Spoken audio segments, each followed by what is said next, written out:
আসসালামু আলাইকুম রহমতুল্লাহ। সুপ্রিয় নবম দশম শ্রেণীর শিক্ষার্থী এবং এসএসসি 2026 সালের পরীক্ষার্থী যারা আছো, তোমাদের সকলকে জানাচ্ছি আন্তরিক ধন্যবাদ। আজকে আমি তোমাদের সাধারণ গণিত বইয়ের 11.1 অধ্যায়ের অনুপাত, সমানুপাত এবং ক্রমিক সমানুপাত এই তিনটি বিষয় নিয়ে আলোচনা করব। এই চ্যাপ্টারটা অত্যন্ত গুরুত্বপূর্ণ, মোটামুটি গুরুত্বপূর্ণ একটি চ্যাপ্টার। এখান থেকে মোটামুটি কিছু অঙ্ক আছে, যে অঙ্কগুলো কমন আছে, যে অঙ্কগুলো আসে সাধারণত। আমরা দেখি এইখানে আলোচ্য বিষয় অনুপাত, বিশেষত অনুপাত এবং সমানুপাতের চ্যাপ্টারটা। অনুপাত জিনিসটা কি? অনুপাতটা আমরা বাস্তব ক্ষেত্রে, আমাদের বাস্তব জীবনে আমরা বিভিন্ন কাজে ব্যবহার করে থাকি। অনুপাতের ক্ষেত্রে কিছু বিষয় আছে, যে বিষয়গুলো হতে আমাদের মনে রাখতে হবে। অনুপাত হবে একই এককে হতে হবে। কি হতে হবে? একই এককে এবং সমজাতীয় দুটি রাশি। কি হইতে হবে? একই এককে হতে হবে এবং রাশি দুটি সমজাতীয় হতে হবে। তাহলে একই এককে আমি সংখ্যাটা লিখে রাখছি। একই এককে এবং সমজাতীয় দুটি রাশি এক পরিমাণের একটি অপরটির কত গুণ বা অংশ, তা একটি ভগ্নাংশে প্রকাশ করা হয়, আর এই ভগ্নাংশটিকে অনুপাত বলে। তাহলে দেখো, সংজ্ঞার মধ্যে আমাদের বলছে একই এককে, অর্থাৎ একক দুটো একই থাকতে হবে। আমরা যদি যেমন একক বলতে এটা বোঝাচ্ছে, যেমন মিটার যদি নেই, 5 মিটার হলে 5 মিটার 5 মিটার দিতে হবে। সেন্টিমিটার হলে সেন্টিমিটার, যেমন টাকার সাথে টাকাকে নিতে হবে, পয়সার সাথে পয়সা নিতে হবে। বছর যেমন মাসের সাথে মাস, বছরের সাথে বছর নিতে হবে, আলাদা কোনো বিষয় নেওয়া যাবে না। একইভাবে যদি আমরা দেখি সমজাতীয় রাশি দুটা কি হতে হবে? সমজাতীয় হতে হবে। যেমন টাকা যা, টাকার সাথে টাকার অনুপাত, পয়সার সাথে পয়সার অনুপাত, বয়সের সাথে বয়সের অনুপাত। যেমন আমরা আমাদের বাস্তব ক্ষেত্রে কিন্তু আমরা বিভিন্নভাবে অনুপাতগুলো ব্যবহার করি। অনুপাত জানার জন্য কিন্তু আমাদের কোনো সংখ্যা জানার প্রয়োজন নাই।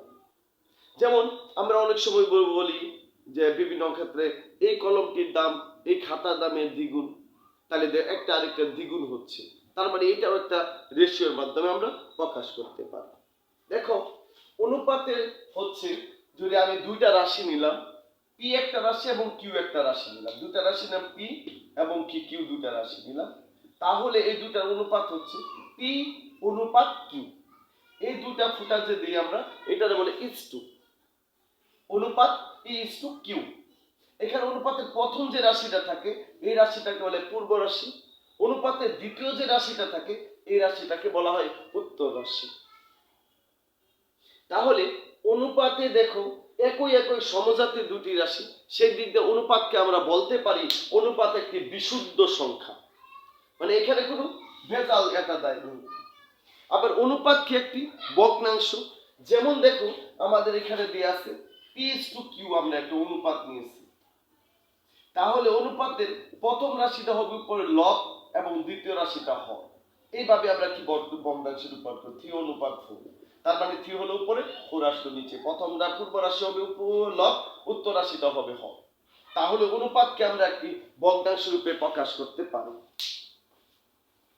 একইভাবে যদি আমরা দেখি, অনুপাতকে একই সংখ্যা দ্বারা গুণ বা ভাগ করলে মানের কোনো পরিবর্তন হয় না। যেমন আমরা যদি একটা রাশি নিলাম 3 অনুপাত 4 নিলাম, একে যদি আমি 3 দ্বারা গুণ করে দিই, 3 3 9, 3 4 কত 12, 3 3 9 এবং 3 4 কত হচ্ছে 12 হচ্ছে। তাহলে দেখো, 9 অনুপাত 12 লেখা যে কথা, 3 অনুপাত 4 লেখা কি কথা। কারণ একে যদি তুমি 3 দ্বারা ভাগ করে দাও, দেখো তুমি আগের রাশিটাই তোমার পূর্বের রাশিটা পাচ্ছ। 3 3 9, 3 4 কত 12, তাহলে 3 4 12। এই অনুপাতকে সবসময় লঘিষ্ঠ আকারে প্রকাশ করতে হয়। অনুপাতকে সবসময় লঘিষ্ঠ আকারে প্রকাশ করতে হয়। যেমন দেখো, আমরা যদি এখানে 30:30:40 দেয়া থাকে, তাহলে 30:40 কে দেখো আমাকে লঘিষ্ঠ আকারে প্রকাশ করতে হবে। লঘিষ্ঠ আকারে প্রকাশ করার জন্য আমরা 30 কে ভগ্নাংশে রূপান্তর করি 40। যদি 30 কে 10 দ্বারা গুণ করো, 3 10 30, 4 10 40, তাহলে 3/4, অর্থাৎ আমরা 3 অনুপাত 4 লিখতে পারি। তাহলে অনুপাতকে লঘিষ্ঠ আকারে প্রকাশ করতে হয়। আশা করি তোমরা অনুপাতটা বুঝতে পারছো। এখন যদি আমরা একটা বিষয়, সমানুপাত জিনিসটা কি? সমানুপাতটা হচ্ছে 4টি রাশি আমরা নিব। 4টি রাশির যদি প্রথম ও দ্বিতীয় রাশির অনুপাত দ্বিতীয় তৃতীয় রাশির অনুপাতের সমান হয়, তাহলে রাশি 4টি সমানুক্রমিক সমানুপাত হবে। যেমন আমরা যদি এ বি সি ডি চারটি রাশি নিলাম, এখানে দেখো প্রথম ও দ্বিতীয় রাশির অনুপাত a:b, যদি b:c:d সমান হয় তাহলে রাশি চারটিকে আমরা সমানুপাত বলতে পারি। আবার যদি এইরকম ভাবে আমরা লিখতে পারি a:b সমানুপাত, দুইটা যদি চারটা ফুটা এই চিহ্ন সমানুপাতের চিহ্ন, c:, কি হচ্ছে d, তাহলে আমরা এইভাবে লিখতে পারি, এই চিহ্নটাকে সমানুপাত চিহ্ন বলা হয়, সমানুপাত। তাহলে দেখো a:b প্রথম ও দ্বিতীয় রাশির অনুপাত দ্বিতীয় তৃতীয় রাশির অনুপাতের সমান হয়েছে, তার মানে এই রাশি দুটি হচ্ছে সমানুপাত।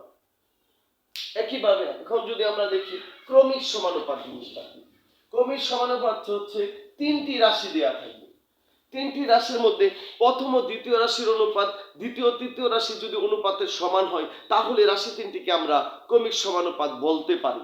যেমন এবিসি যদি তিনটি রাশি হয়, দেখো এ অনুপাত বি সমান বি অনুপাত সি, প্রথম ও দ্বিতীয় রাশির অনুপাত দ্বিতীয় তৃতীয় রাশির অনুপাতের সমান। যদি এইরকম হয় তাহলে এই রাশি তিনটিকে আমরা ক্রমিক সমানুপাতি বলতে পারবো। এখন দেখো এবিসি যদি ক্রমিক সমানুপাতি হয়, ক্রমিক সমানুপাতি হয় তাহলে আমরা এখান থেকে কি লিখতে পারি, সমানুপাতি হলে এক লিখতে পারি এ অনুপাত বি অনুপাত সমান বি অনুপাত সি, দুই লিখতে পারি একে যদি ভগ্নাংশ করি এ উপরে বি নিচে এ লব বি হর বি লব সি হর A by B B by C লিখতে পারি। আবার কি লিখতে পারি এখানে আমরা, এই যে দেখো আর আর যদি গুণ করি এ আর সি গুণ করলে এখানে সমান আছে আর আর গুণ, এ এর সির সাথে গুণ হচ্ছে, আবার তাহলে এ আর সি এস সি বি আর কে বির সাথে গুণ হয়ে যাচ্ছে বি স্কয়ার, তাহলে দেখো এস সি সমান বি স্কয়ার, আমরা এই তিনটি জিনিস লিখতে পারি। আবার যদি অনেকগুলো রাশিকে সমানুপাত বলে দেয়, যদি বলে দেয় A B C D A B C D E F G H I J K সমানুপাত, যদি এই রাশিগুলো সমানুপাতি হয় তার মানে দেখো আমরা এ অনুপাত বি এবিসি ক্রমিক সমানুপাতি বলছিলাম, আমরা কি বলছিলাম এবিসি ক্রমিক সমানুপাতি, তার মানে প্রথমটা অনুপাত মানে একটা বলি ভাগ দ্বিতীয়টা, প্রথমটা ভাগ দ্বিতীয়টা, দ্বিতীয়টা ভাগ কত তৃতীয় রাশি, প্রথম রাশি ভাগ দ্বিতীয় রাশি, দ্বিতীয় রাশি ভাগ তৃতীয় রাশি। তাহলে এই রাশিগুলো যদি ক্রমিক সমানুপাতি হয় তাহলে আমরা লিখতে পারি সমানুপাতি হয় বা ক্রমিক সাথে এ বাই বি সমান B by A by B. আবার দেখো এ বাদ দিলাম বি বাই সি, আবার দেখো সি বাদ বি বাদ দিলাম সি বাই কত বি, আবার দেখো ডি সি বাদ দিলে ডি বাই কত হচ্ছে ই, আবার ই বাই কত এফ, আবার কি লিখতে পারি এফ বাই কত জি, আবার কি জি বাই কত এস, আবার কি লেখা যাচ্ছে এইচ বাই কত আই, তারপরে আই বাই কত জে, জে বাই কত কে। তাহলে এইভাবে কিন্তু আমরা যদি সমানুপাতি বলে দেই তাহলে রাশিগুলো আমরা এইভাবে লিখতে পারি। তাহলে আজকের মতো আমরা এখানেই শেষ করছি, ধন্যবাদ সবাইকে।